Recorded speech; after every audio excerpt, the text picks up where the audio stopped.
ఎలాంటి సాసులు వాడకుండా టేస్టీగా తొందరగా రెడీ అయ్యే నూడిల్స్ ఎలా ప్రిపేర్ చేయాలో చూద్దాము.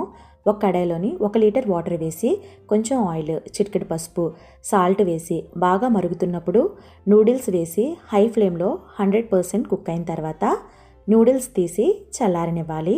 అదే ప్యాన్లో కొంచెం ఆయిల్ వేసి 4 గుడ్లను తీసుకొని కొంచెం మిరియాల పొడి, సాల్ట్ వేసి పెద్ద ముక్కలుగా చేసి ఫ్రై అయిన తర్వాత ప్లేట్లో తీసుకోవాలి.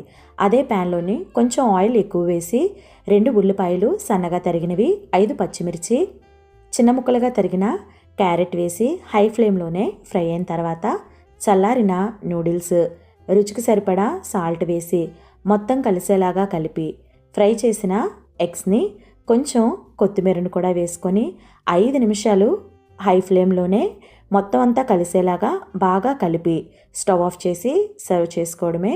చాలా టేస్టీగా ఉంటుంది.